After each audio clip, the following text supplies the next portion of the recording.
ini saya akan menjelaskan tentang definisi AMDAL, di mana AMDAL itu sendiri adalah kajian mengenai dampak besar dan penting suatu usaha dan atau kegiatan yang direncanakan pada lingkungan hidup yang diperlukan bagi proses pengambilan keputusan tentang penyelenggaraan suatu usaha dan atau kegiatan. Yang selanjutnya yaitu dokumen AMDAL, yang mana dokumen AMDAL itu sendiri terdiri dari dokumen kerangka acuan analisis dampak lingkungan hidup atau KA-ANDAL, dokumen analisis dampak lingkungan hidup atau ANDAL, dokumen rencana pengelolaan lingkungan hidup atau RKL, dan dokumen rencana pemantauan lingkungan hidup atau RPL. Yang mana pihak-pihak yang terlibat dalam proses AMDAL itu sendiri meliputi Komisi Penilaian AMDAL, yang mana komisi ini bertugas menilai dokumen AMDAL. Yang kedua yaitu pemrakarsa atau orang ataupun badan hukum yang bertanggung jawab atas suatu rencana atau usaha kegiatan yang akan dilaksanakan.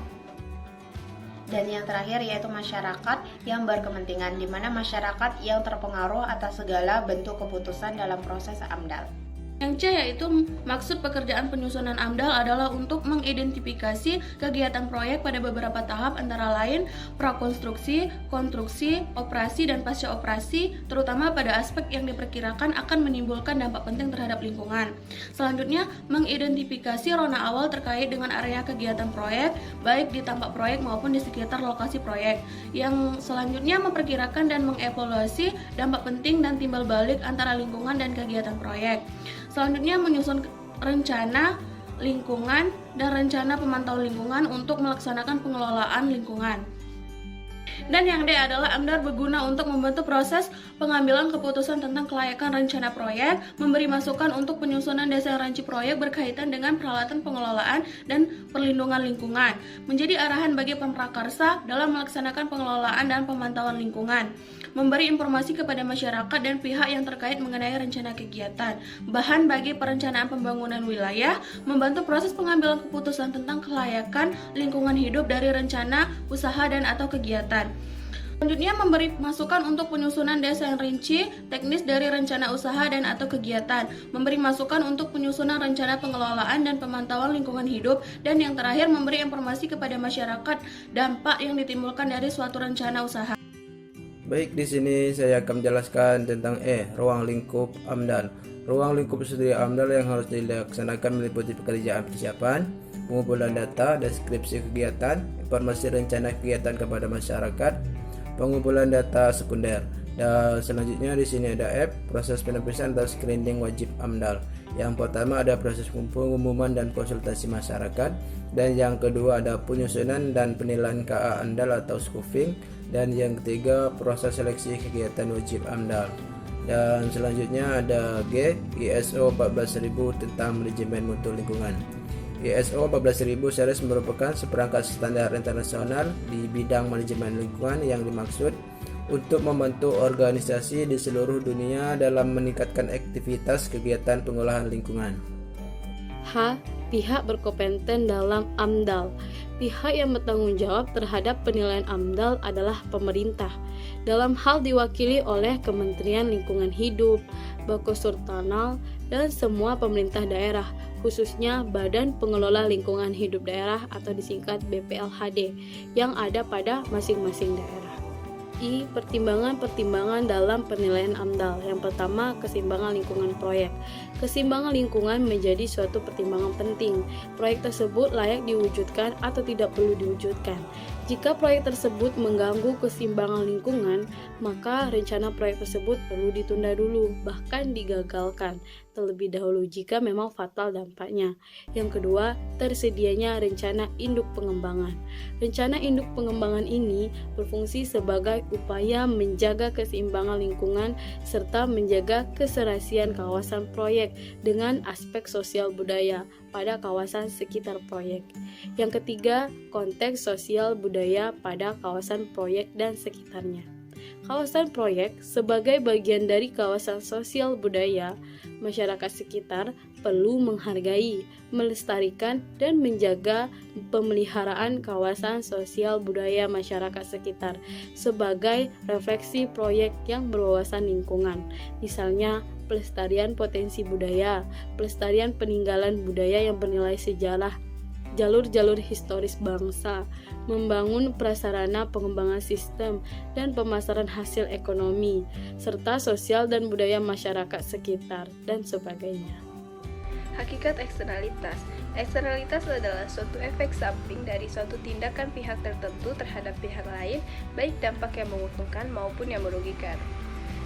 Terdapat dua macam eksternalitas. Yang pertama ada eksternalitas produksi dan yang kedua eksternalitas konsumsi. Di eksternalitas produksi itu terdapat eksternalitas disekonomi produksi yang merupakan dampak negatif yang diderita pihak lain sebagai akibat kegiatan produksi yang dilakukan oleh produsen. Dan selanjutnya itu ada eksternalitas ekonomi produksi adalah dampak positif yang dinikmati pihak lain akibat kegiatan produksi yang dilakukan oleh produsen. Selanjutnya ada manfaat sosial dan biaya sosial. Dari eksternalitas yang terjadi, maka ada konsekuensi manfaat sosial atau sebaliknya, biaya sosial. Biaya sosial atau social cost adalah semua biaya produksi barang atau jasa tertentu yang ditambah dengan biaya eksternalitas negatif yang harus ditanggung. Misal, polusi udara akibat produksi yang dilakukan oleh proyek tersebut. Jenis dan faktor penyebab eksternalitas. Yang pertama ada dampak suatu produsen terhadap produsen lain, yaitu suatu kegiatan produksi dikatakan mempunyai dampak eksternal terhadap produsen lain jika kegiatan itu mengakibatkan terjadinya perubahan atau penggeseran fungsi produksi dari produsen lain. Dampak atau efek yang termasuk dalam kategori ini meliputi biaya pemurnian atau pembersihan air yang dipakai oleh produsen hilir yang menghadapi pencemaran air yang diakibatkan oleh produsen hulu. Yang kedua, dampak produsen terhadap konsumen. Suatu produsen dikatakan mempunyai eksternal efek terhadap konsumen jika aktivitasnya mengubah atau menggeser fungsi utilitas rumah tangga atau konsumen. Dampak atau efek samping yang sangat populer dari kategori kedua yang populer adalah pencemaran atau polusi. Yang ketiga, dampak konsumen terhadap konsumen lain. Konsumen seorang individu bisa dipengaruhi tidak hanya oleh efek samping dari kegiatan produksi, tetapi juga konsumsi oleh individu yang lain. Dampak atau efek dari kegiatan seorang konsumen yang lain dapat terjadi dalam berbagai bentuk. Misalnya, bisingnya suara alat pemotong rumput tetangga, kebisingan bunyi radio atau musik dari tetangga, asap rokok seorang terhadap orang sekitarnya, dan sebagainya. Terakhir, ada dampak konsumen terhadap produsen. Dampak jenis ini misalnya terjadi ketika limbah rumah tangga terbuang ke aliran sungai dan mencemarinya, sehingga mengganggu perusahaan tertentu yang memanfaatkan air, baik oleh ikan atau nelayan, atau perusahaan yang memanfaatkan air bersih. Faktor-faktor penyebab eksternalitas. Pada dasarnya, eksternalitas itu timbul karena aktivitas manusia yang tidak mengikuti prinsip-prinsip ekonomi yang berwawasan lingkungan. Adapun faktor eksternalitas yang pertama itu adalah keberadaan barang publik. Barang publik sendiri adalah barang yang konsumsinya oleh individu lain tidak akan mempengaruhi konsumsi orang lain akan barang tersebut. Kemudian faktor yang kedua itu adalah sumber daya bersama. Sumber daya bersama ini memiliki sifat persaingan yang mana penggunaannya oleh suatu individu tentunya akan mengurangi peluang orang lain untuk mengkonsumsi atau menggunakan sumber daya yang sama. Kemudian yang ketiga, itu adalah ketidaksempurnaan pasar. Contoh nyata dari ketidaksempurnaan pasar adalah negara-negara pengekspor minyak memproduksi minyak dalam jumlah sedikit sehingga keberadaannya di pasar akan sangat sedikit sehingga nantinya akan menaikkan harga minyak dibanding harga normal. Kemudian yang keempat, itu adalah kegagalan pemerintah. Kegagalan pemerintah ini sendiri diakibatkan pada tarikan kepentingan pemerintah sendiri atau kelompok tertentu yang nantinya tidak akan mendorong efisiensi. Solusi pemerintah dan swasta terhadap eksternalitas. Yang pertama, itu adalah regulasi. Regulasi ini sendiri yaitu membuat aturan-aturan tertentu untuk melarang atau mewajibkan perilaku-perilaku tertentu dari pihak-pihak tertentu. Contohnya adalah perilaku mengenai pembuangan limbah yang beracun ke sungai. Solusi yang kedua itu adalah pajak pigovian dan subsidi. Pajak pigovian diterapkan untuk mengoreksi insentif di tengah adanya eksternalitas. Jadi nantinya pajak pigovian itu justru mendorong alokasi sumber daya mendekati titik optimum sosial. Jadi selain memberi pendapatan tambahan pada pemerintah, pajak pigovian ini juga meningkatkan efisiensi ekonomi. Solusi yang ketiga adalah izin polusi yang dapat diperjualbelikan. Dengan penerapan izin polusi ini, nantinya dapat menginternalisasikan eksternalitas sehingga memaksa perusahaan untuk menanggung ongkos tertentu untuk berpolusi atau menanggung ongkos izin polusi masing-masing. Yang keempat, itu adalah jenis-jenis solusi swasta. Terkadang solusi swasta juga mampu untuk mengatasi masalah eksternalitas dengan membiarkan pihak-pihak yang berkepentingan untuk mengatasinya. Contohnya adalah membentuk organisasi sosial swasta sendiri yang nantinya dibentuk untuk mendorong pelestarian lingkungan hidup.